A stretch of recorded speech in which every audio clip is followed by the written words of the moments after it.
Hi, my name is Roshan C. Evans. I was born in Hollywood, California, raised in Flint, Michigan. I am here in Houston, Texas, Harris County.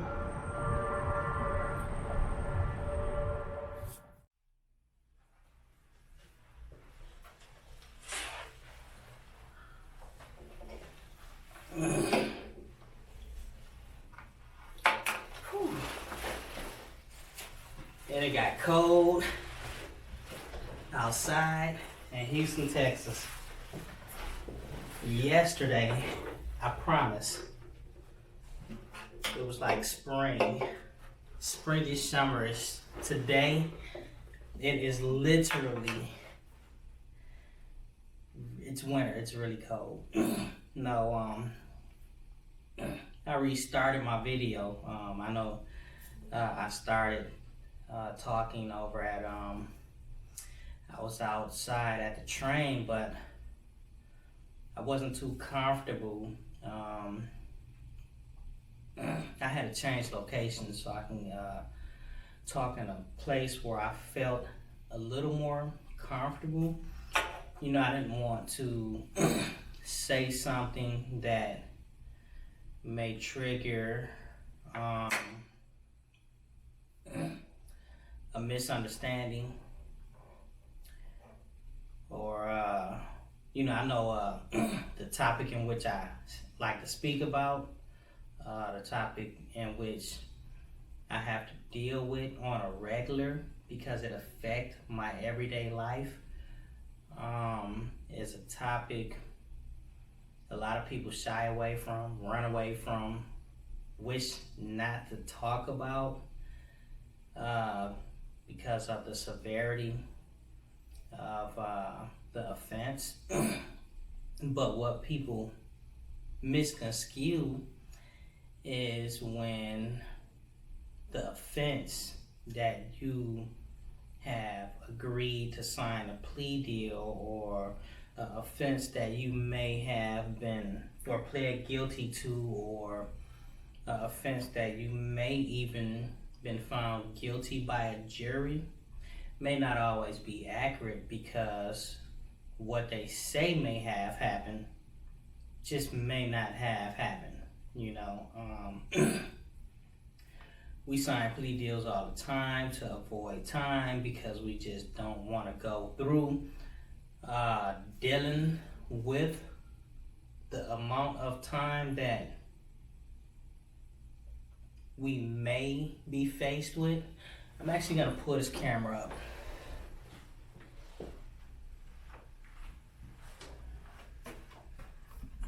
Let's bring the camera a little closer. Sorry about that.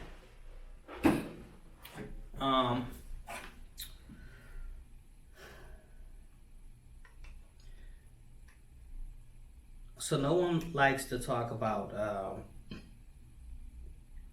particular cases or crimes, and not only do people not like to talk about situations, crimes, nobody likes to fix their wrongs, their errors. So when people make mistakes, especially when the mistakes deal with the things people don't like to talk about, because one, it may be embarrassing,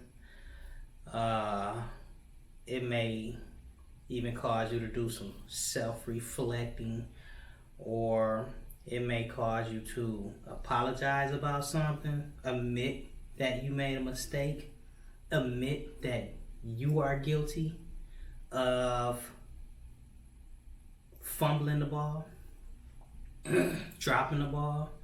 Nobody likes to say I'm sorry. Nobody likes to admit their wrongs. Nobody likes to say, oh, well, maybe the mistake was in my hands.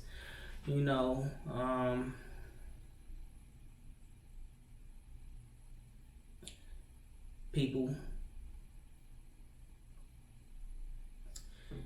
they would do anything they can to avoid apologizing or fixing a wrong.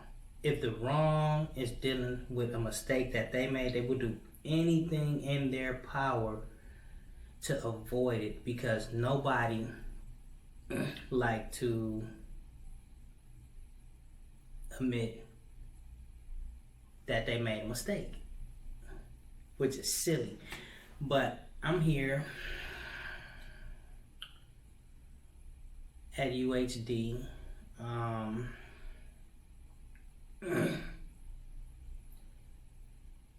As a matter of fact, let me rewind a little bit. So again, my name is Roshan C. Evans. I like to put the C in the middle of Roshan and Evans, because when people look me up, I want you to find me.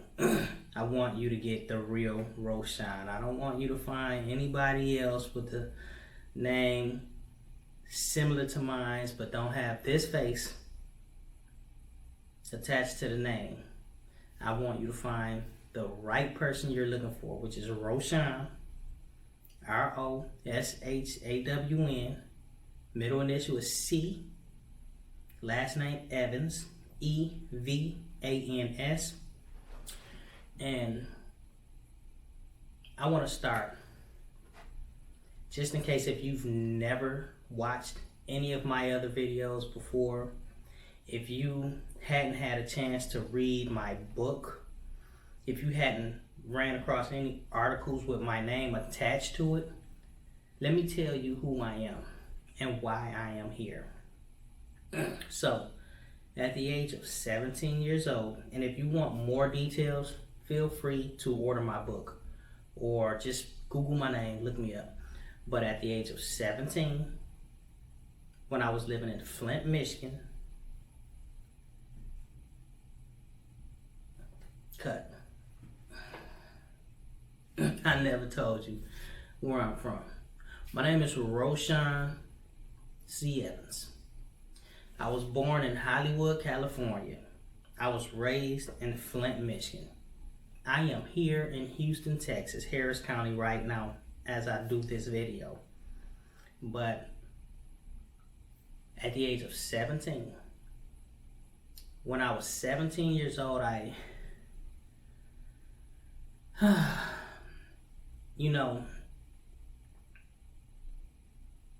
even though my case took place over 20 years ago, it's still hard for me to talk about just because of the title. So just bear with me. At the age of 17, I caught one of the worstest charges anybody can get charged with.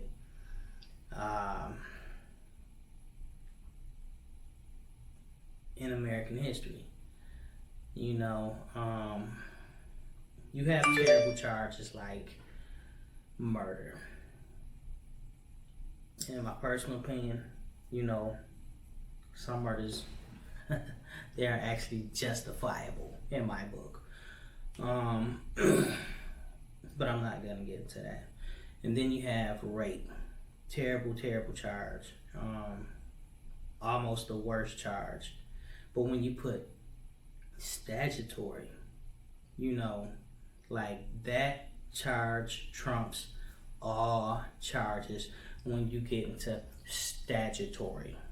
Because when you get into statutory, that means you are being accused of touching a kid. And I was charged with CSC in the 4th degree, which is criminal sexual conduct in the 4th degree, touching a child at the age of 17. And when I look back at it, even right now, to this day, I don't understand how anybody could do this to me. I don't understand how any judge can do this to me. I don't understand how any prosecuting attorney can do this to me. I don't understand how anybody in the audience or anybody that was in the courtroom or any parent or uh, any representing lawyer of me could even allow this to happen. But at the age of 17, I was charged with CSC 4, criminal sexual conduct in the fourth degree, which means touching a minor. And the person that I was charged with touching was a year and 4 months younger than me. 1 year and 4 months younger than me.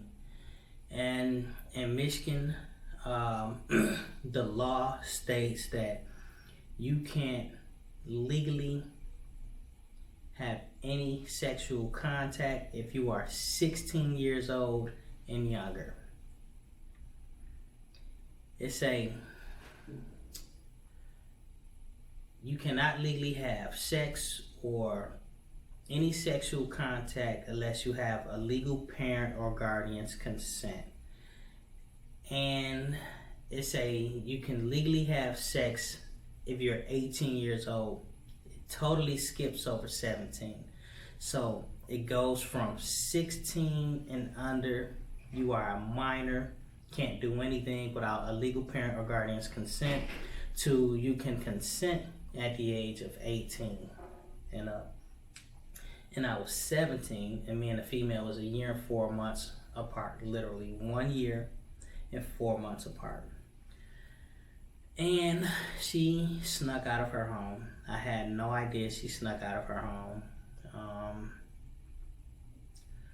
Ultimately, and yes, we did touch each other. She touched me, I touched her. We mutually touched each other. We hung out all night. We did what we wanted to do, which was be grown when no adults was around.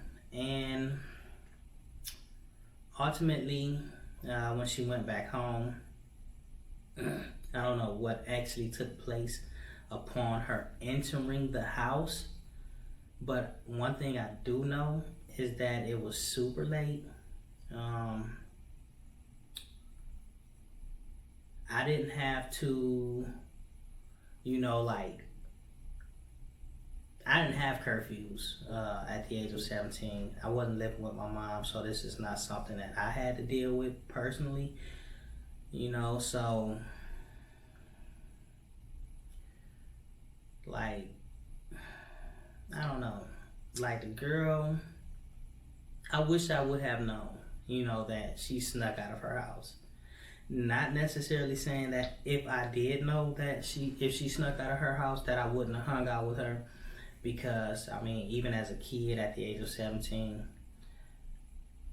I probably still would have hung out with her, even if she snuck out of her house. People sneak out of the house all the time, but I had no idea that it would interrupt the rest of my life. So, at the age of 17, this girl sneaks out of her home. We hang out at a party, my house. We touched each other mutually. She touched me, I touched her. And they say, this is where the crime took place. Because I admit that I touched her. And she can't legally allow me to touch her because she's 16 and under.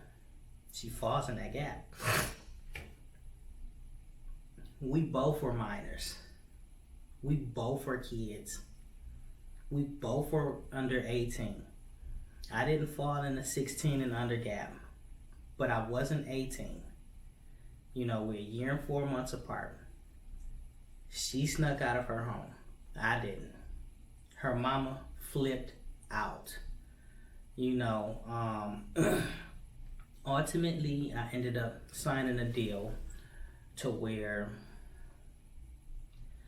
my attorney initially told me that I would have to do 36 months probation, 6 months ankle monitor. But before I was sentenced, and I was sentenced the day before my 18th birthday, I was literally sentenced on May 27th of 2000, and my birthday was May 28th, which was the next day, which was a Friday.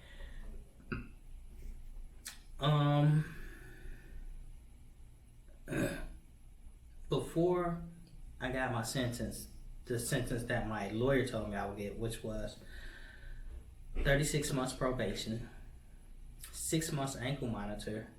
The judge bent down the judge said, hey, did you tell your client he's going to have to register as a sex offender? I never ever in my life heard of a sex offender. Never heard the phrase, didn't know what it was, had no clue what came behind the phrase sex offender. I had no idea. So my lawyer bends down and he say, you're gonna have to tell the police where you live for the next 10 years.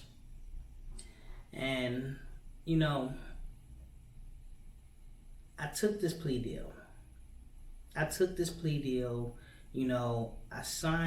deal not because I was guilty of a crime.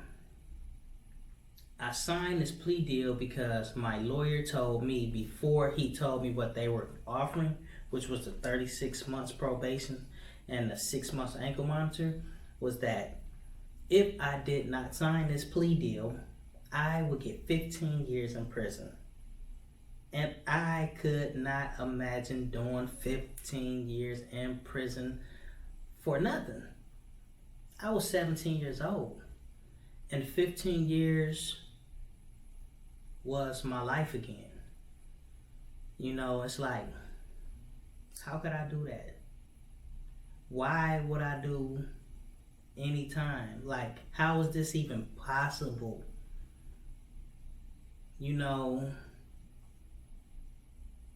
15 years. Like, I tell people all the time, at the age of 17, I couldn't imagine doing 24 hours.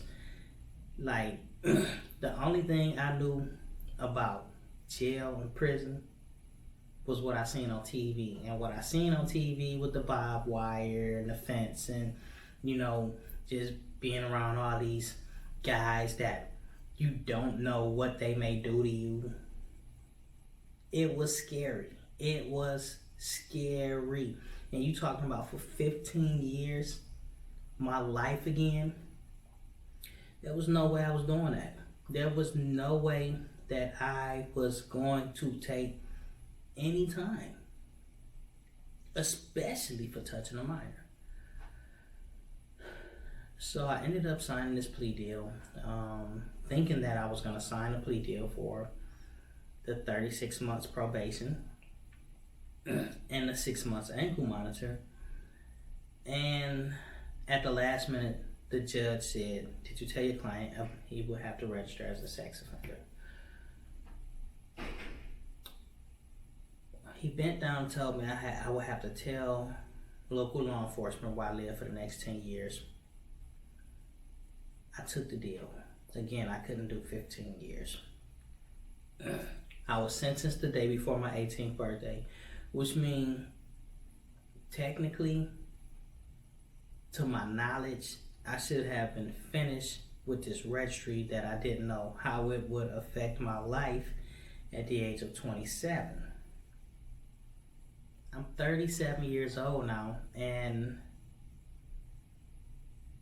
this case still hadn't let me go yet. I'm a college student at University of Houston, Texas, downtown Houston, Texas. And I recently just got in trouble on a failure to register case behind this case.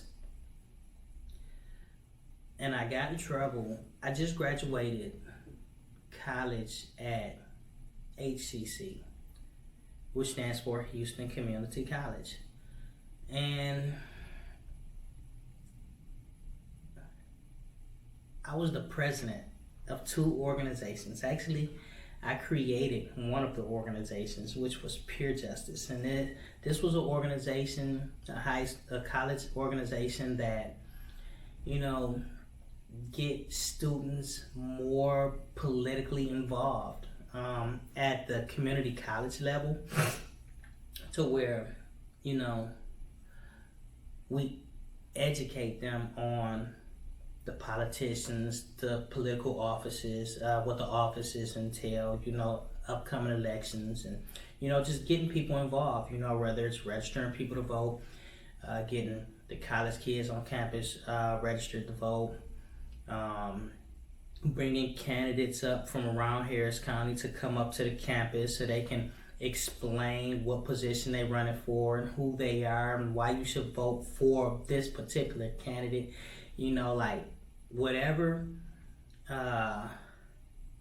Whatever's taking place in the political world, I was bringing it to the campus, so the students can get involved. So I was the president of that organization, which was the Peer Justice. And then I was the president of the Men of Honor. The Men of Honor is another spectacular group, and that group was a group that is like a support group for men. When it comes to the women, they are walking past the graduation line.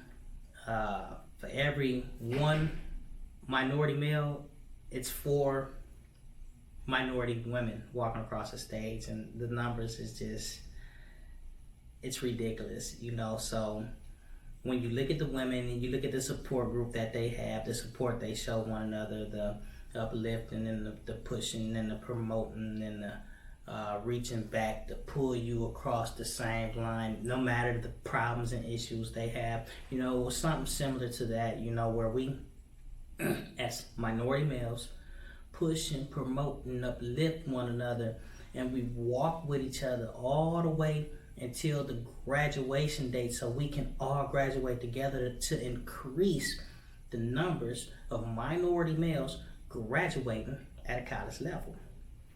I was the president of that organization as well. And not only was I the president of the Peer Justice organization at HCC and the president of the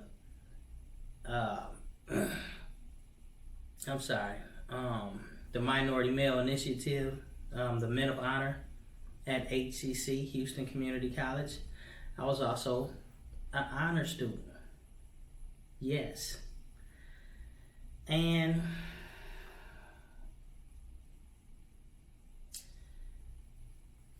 all the way up into my last semester, the semester that I was supposed to graduate, I ended up getting kicked out of school because this case that everybody on campus already know about came back to bite me in my butt.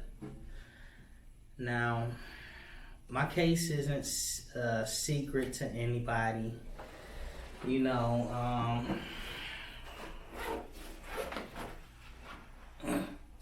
So one of the things I like to do is I like to talk to people about my case and educate them about my case, because I wish to see laws change when it comes to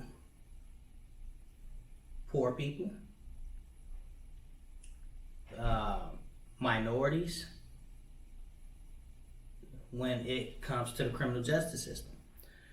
When you're talking about our kids and children, I wish to see the laws change, especially when you're talking about, any case, I do understand that privilege from some prevent them from having to go through some of the same things that a majority go through. And it put them in a class of,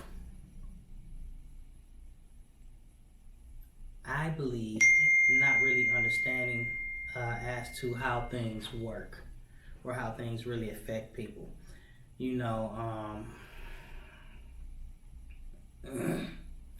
When you talk about the extension to slavery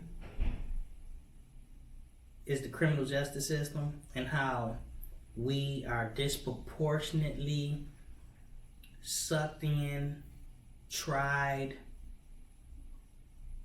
and pushed into guilty pleas or found guilty regardless if whatever we're being charged with is the case or not. At HCC, the professors, I was well known, and this is one reason why I believe I was the president of 2 organizations, not only because of my grades, but I believe they admired me because of my story, who I am, and how I stand against every negative thing that's standing behind me and trying to weigh me down. I'm continuously pushing forward with my arms wide like this.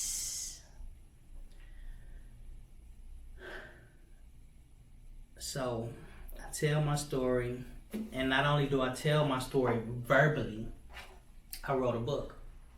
It's called The Stolen Identity, and it tell you how I was sucked into the system behind this case that I'm talking to you about right now, and how I signed a plea deal not because I was guilty of a crime, but in order to avoid 15 years in prison. I was looking for a lenient sentence.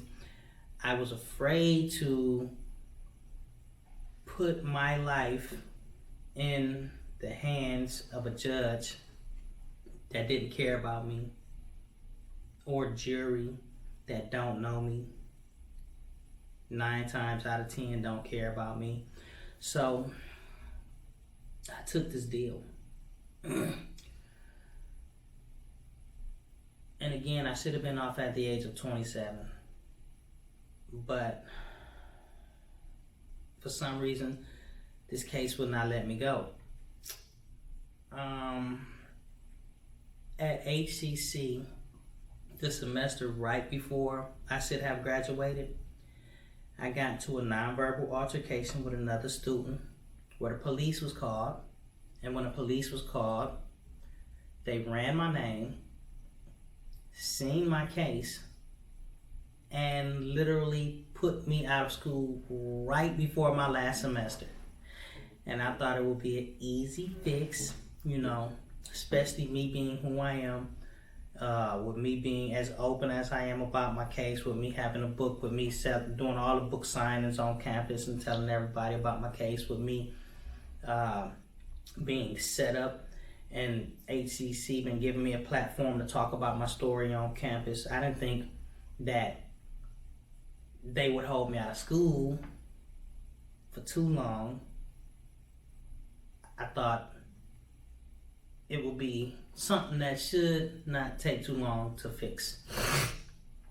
While I was out of school, waiting on my school to fix the issue, one of the judges that I brought to HCC to tell the students about her, what she want to do as far as the elections go, because she was running for an upcoming judge.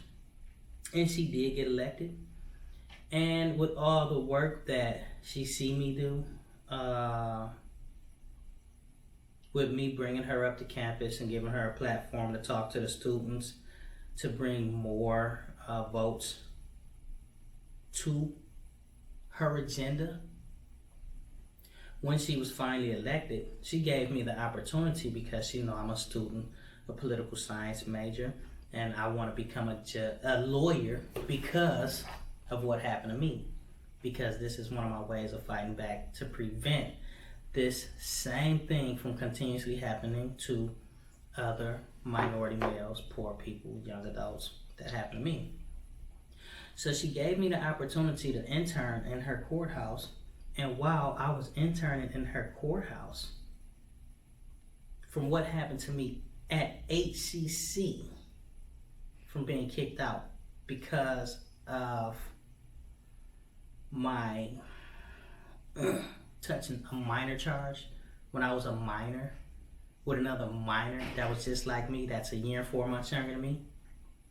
They came to her courtroom while we was talking in her chambers, put me in handcuffs and walked me through the courthouse and put me in jail because of what happened at HCC. One of the most embarrassing moments of my life.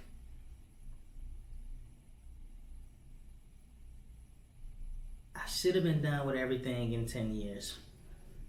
Even though I should have never been convicted, charged, or been able to sign a plea deal for the simple fact that I was a minor, she was a minor. We both mutually touched each other. She snuck out of her home, I didn't. She had the angry parent, I didn't.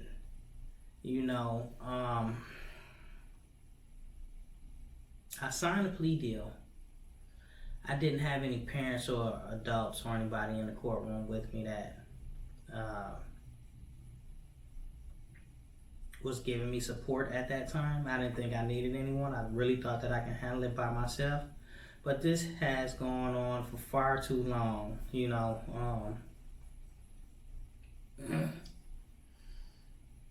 At the age of 27, I should have been done with everything, even though I should have never been, I should have never had a record from this and to begin with. But I am here because I had signed a plea deal, in order to avoid 15 years. So they got me. I am here. But when my 10 years was up, and they refused to let me go, and then coming into year 17-ish, I get in trouble for failure to register. Year 17, which is almost double my time from what I agreed to in the contract that I signed with the state for a case that shouldn't have been a case on me because I was 17, under 18, with a female a year and 4 months younger than me that snuck out of her home. That they pushed me into a contract in order to avoid time, and I fulfilled my contract, but yet they still refused to let me go. And then I catch a failure to register technical violation 17-ish years later, and now I'm looking at 4 to 20 years. HCC fixed the problem. They allowed me to come back to school. They allowed me to graduate, and I did. But I caught a case now while I was interning at the courthouse. So now I'm dealing with this case.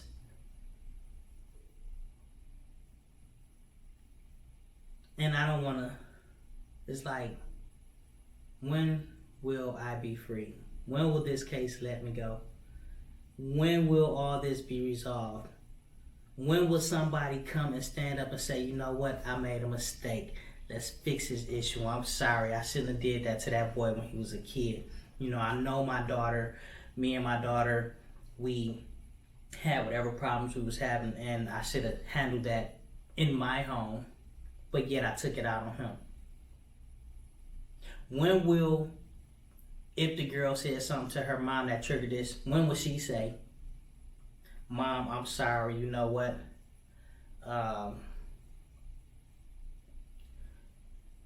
This guy has suffered over half of his life because of something that I told you, and you overreacted, and this happened to him, and he's still going through this. Let's fix the issue. When will an attorney look back at my paperwork and say, wait, you got charged with what? CSC 4, which is touching. How did anybody let you sign a deal without your parent at the age of 17 for touching a minor that was a year and 4 months younger than you? How did this happen?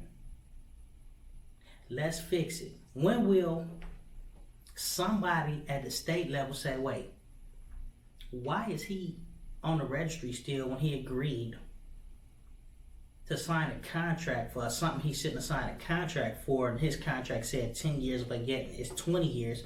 Why is he still here? Why won't the state let him go? Like, when will somebody help me fix this issue. So now I'm here at UHD, hoping not to go through the same thing. So I come here because I already got one charge for failure to register for not telling the HCC police, which I didn't know I had to tell the HCC police because I was registered with the municipality, which is the state. And I never had to tell the state and my school. I always only had to tell the state. When I caught this charge, I was in high school, and I went to college after high school, and I never ever in life had to tell my high school as well as the state because it's public information. When I tell the state and I register with the state, everything was always good. When I went to college, I didn't have to do it at my college in Flint, Michigan. Always just the state. So now I come to Texas. I went through my whole almost college term by just telling the municipality, and that's it. And a semester before I graduate, I get in trouble for failure to register at the college, not the state. So I'm supposed to register with the state and the college, and I didn't know that.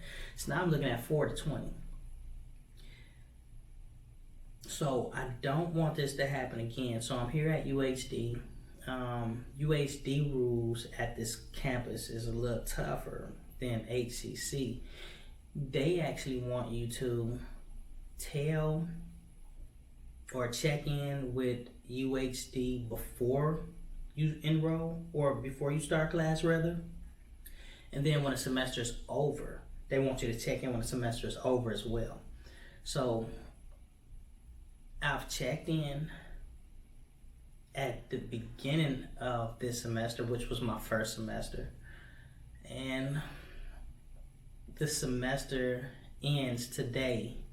So I'm gonna go check out. Actually, we're gonna walk downstairs and we're gonna check out with UHD, and we're gonna let them know about the upcoming semester because I have enrolled in 5 classes for 2020 spring. So I want to make sure everything is up to date because, again, I don't understand why this charge is continuously following me when I signed a contract for 10 years for a case that I should not be affected by, for the simple fact that I'm charged on a statutory minor charge, but yet I was a minor as well because we both were under 18. I'm not understanding how we both don't have a charge then, since it was 2 minors touching each other.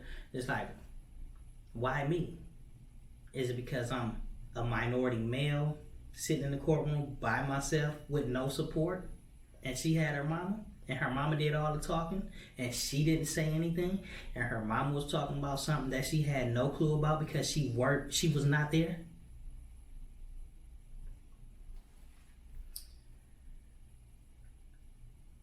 They pleased that girl's mama, and I hope she's pleased because I don't know, this is terrible. You know, I feel like I'm getting punished for furthering my education. It's like,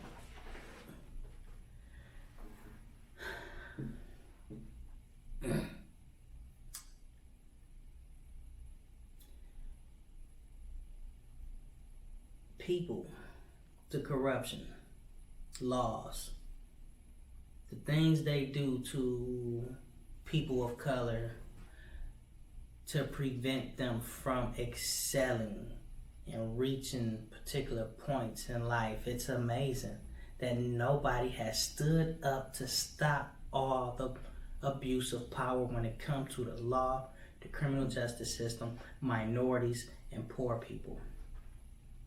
It's amazing that we have not came together to prevent them or to stand against them shooting us down and killing us in the streets and giving us the heaviest, healthiest charges that they can give us for minor cases or cases we shouldn't even be in the courtroom for. It's amazing to see so many people that's in acceptance of everything that's taking place because they are not affected by the problem yet.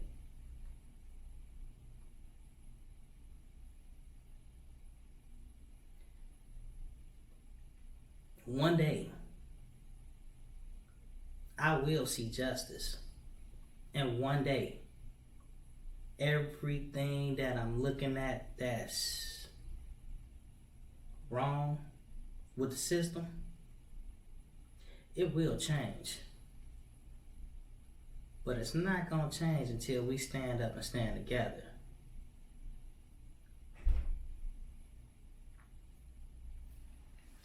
Let's go downstairs.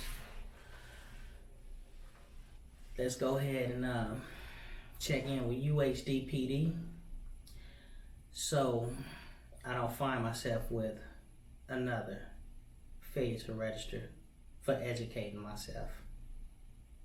Let's go.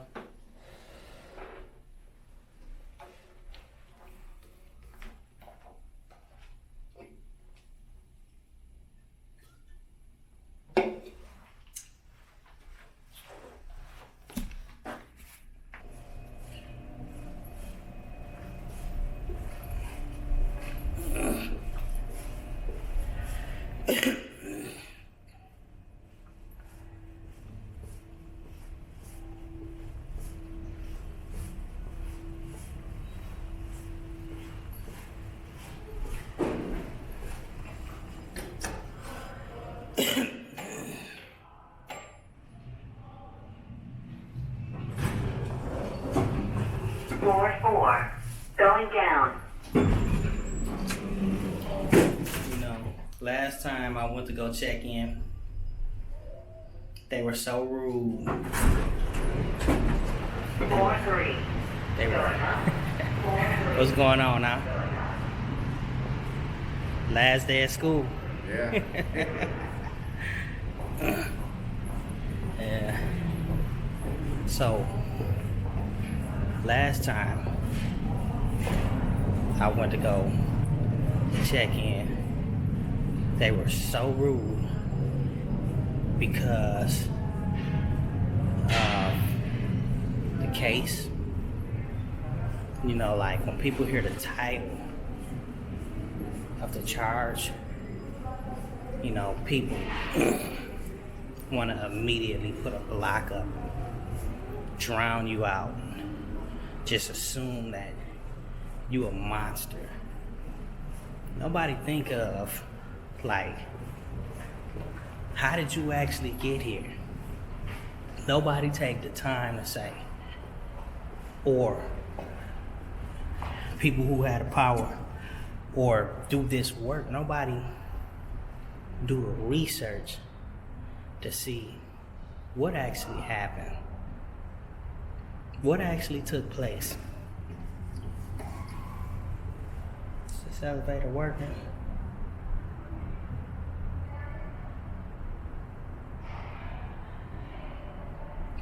I don't think this elevator is working.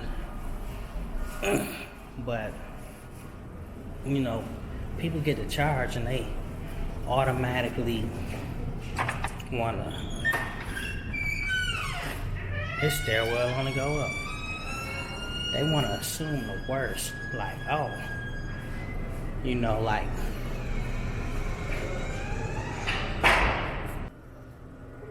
so when people assume, to me, when people assume that everybody with a particular case actually guilty of that particular crime, it's the same thing as saying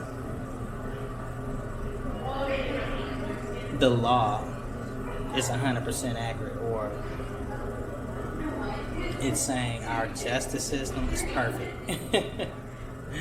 And we all know that this justice system is far from perfect. And when it comes to, again, I'm going to put emphasis on this. When it comes to poor people, people of color, foreigners, anything opposite of white. The law just may not be on your side in America unless you have money. And when you have money and not white, the law may not necessarily be on your side, but you have something that won. So it used you to squeeze every dollar out of you. And it's a shame that money can pay for your innocence. And being poor will get you or automatically make you guilty of a crime that you didn't commit. I don't think nobody want me to get downstairs today. Alright.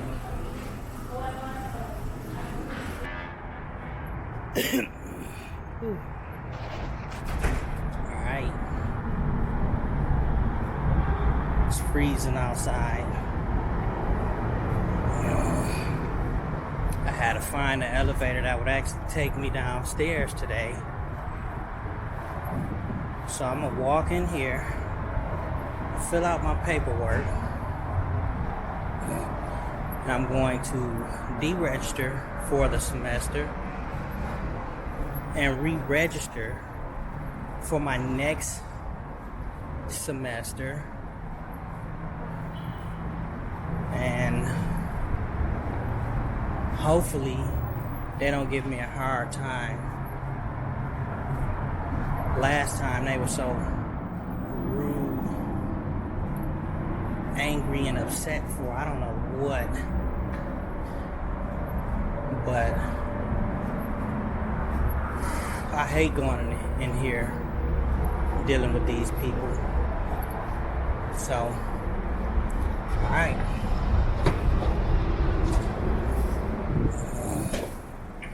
How's it going?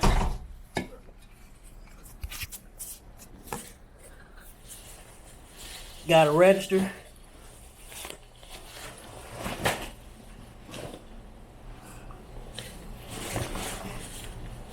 You registered last semester?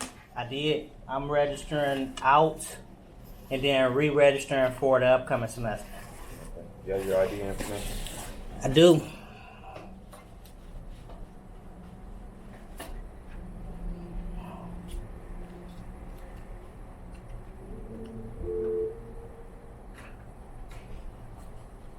Got that one. You want my school ID too? Yes, please.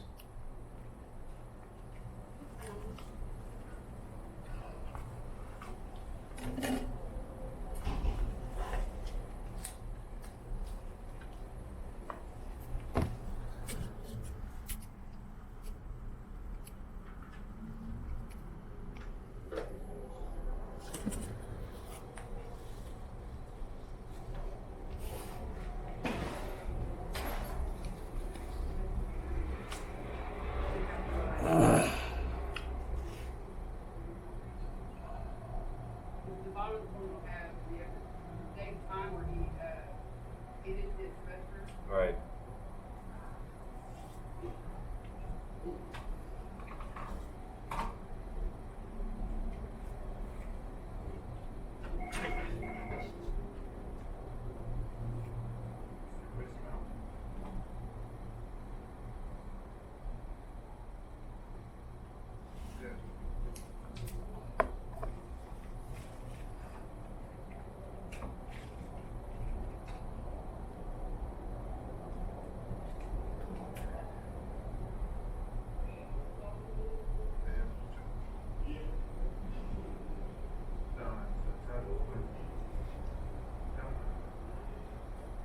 Still on pro? No, sir.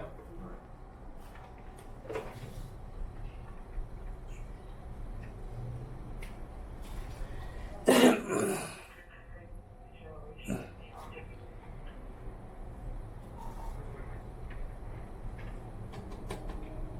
you have a schedule already? What you're going to be taking or anything like that? I do. Should I email it to you? Is there any way you can bring us a printed copy? I can do that. Possible? Okay. You should.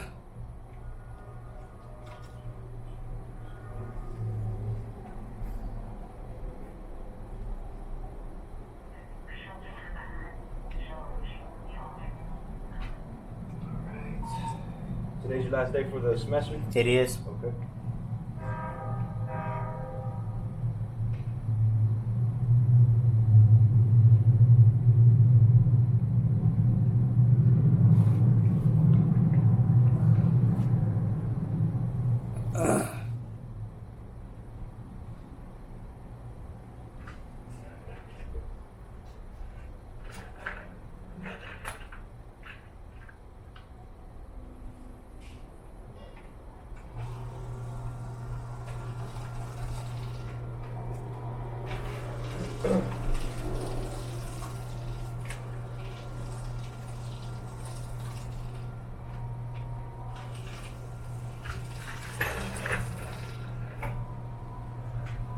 Alright, sign you out. Go ahead and fill this out for me. You got a pen?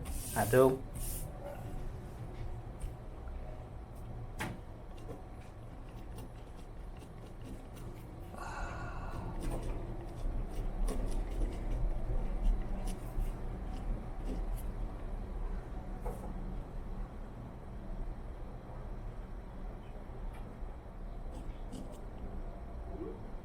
What's today's date? Let's see.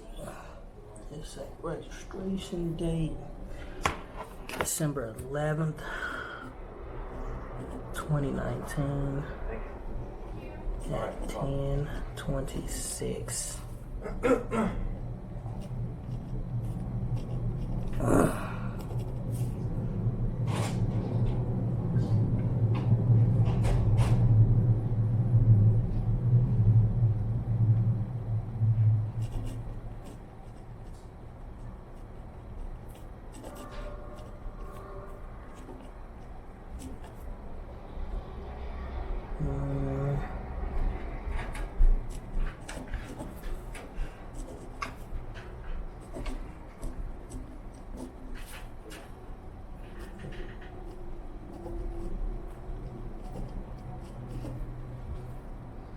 Two 6 1 5 2 8 6 5.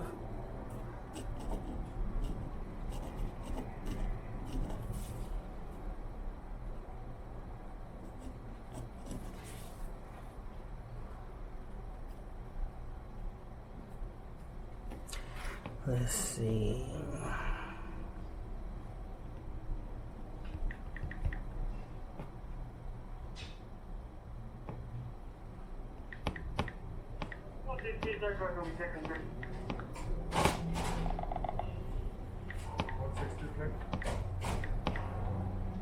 Your ID's back.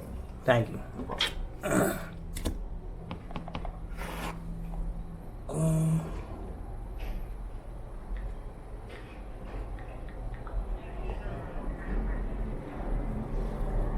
Let's see.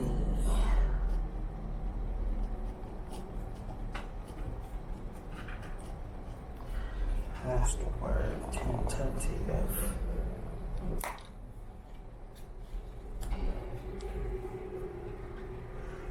Offense for offender was convicted.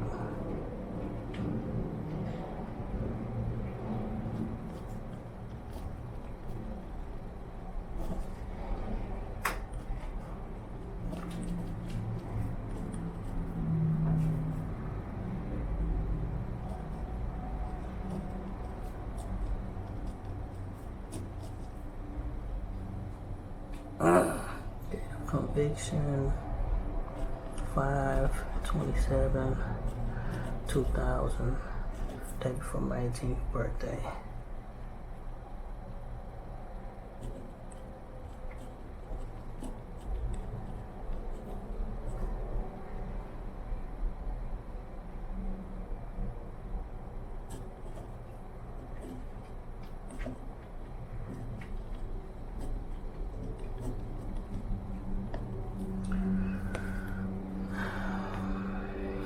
Discharge, parole, probation.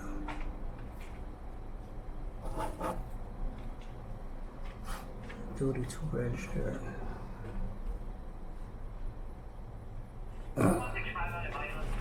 Signed for 10 years. 6-5.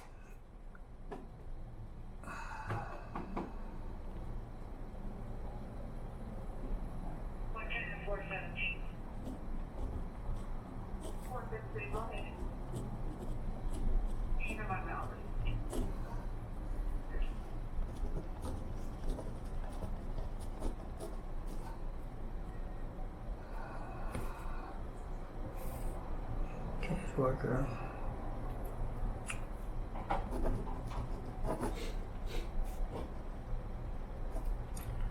Today is the 12th, 2019.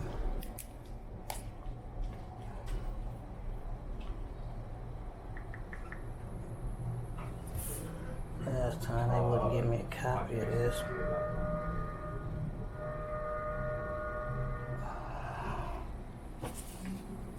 Is there a way I can get a copy?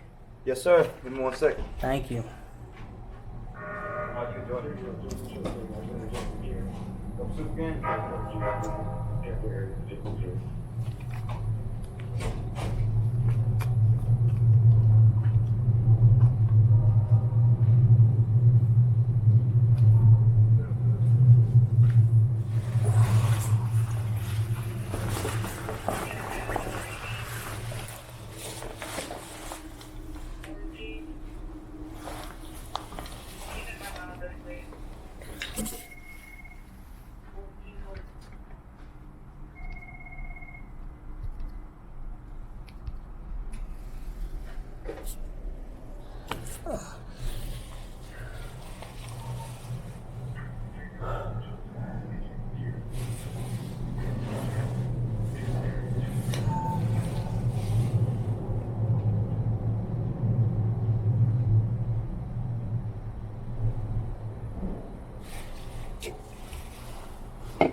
Thank you, sir. No problem. Yeah, as far as that schedule goes, just bring it to the answer.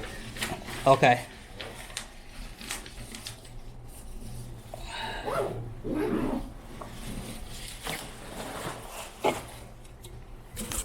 Have a good one.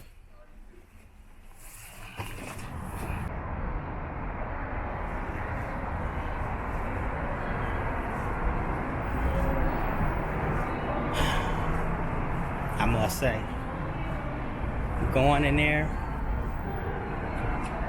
or dealing with law enforcement anytime,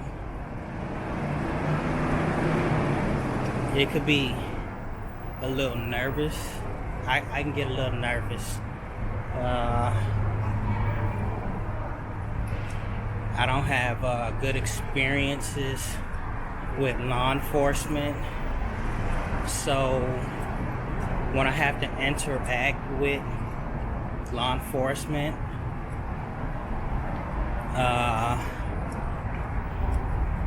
on the terms of the possibilities of me possibly getting in trouble for whatever, it creates a intense environment for me because I never know what's gonna happen. You know, like I've been on. Oh, nice, thank you. Floor 1. Going up. Just on regular check-ins, probation, or just to register. You know, I've actually been incarcerated before on things I didn't even know I had a warrant for. Like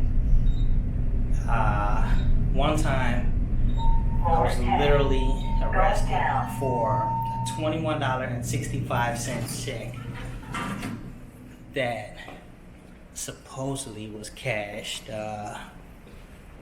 like years prior to them actually arresting me. A check. I had no idea what they was talking about, but You know, it'd be things like that when I have to interact with law enforcement, you know, I get nervous, you know. So I'm just happy that that's over. I'm happy that I'm registered now. You know, I'm registered out of this semester and registered into the next semester, and I don't have anything to worry about. I just have to make sure that, you know, the registering after the semester is what gets me. It's like, the semester's over with. School's closed. Well, why do I have to register when school is out? You know, it seemed like, okay, semester is over. See the guy next year, but it's like an extra stipulation that they just want to put on us. It's like a sense of control, you know. So, but I done it. I'm registered out, and I'm registered in for my next semester. So let's continue to get good grades, and let's continue to stand tall and stand against the system that's put in place to hinder me and prevent me from elevating in life. I'm gonna continue to elevate no matter what, and I refuse to let anyone or anybody stand in my way of life elevation. Continue to watch and follow my story. You know, check out our YouTube channel. It's Roshan's Journey at YouTube. That's ROSHAWN apostrophe S, Roshan's Journey at YouTube. Subscribe to that channel. Visit our website. You know, follow me on Facebook. They canceled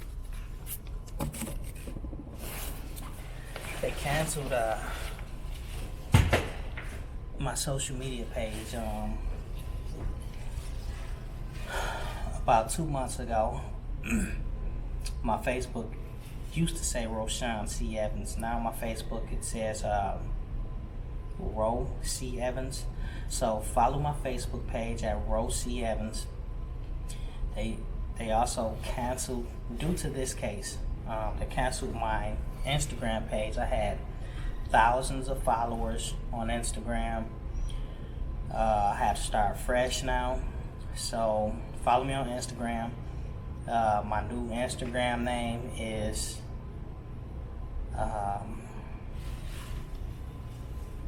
Roshan's Journey 1.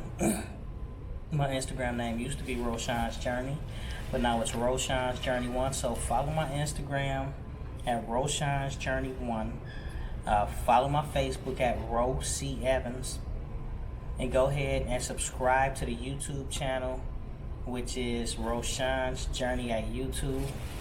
Thank you for following, and I'll keep you updated with every move of my case.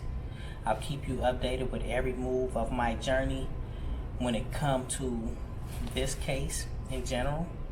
You know, hopefully one of these videos will say I beat this and I no longer have to deal with this. I am really looking forward to that video.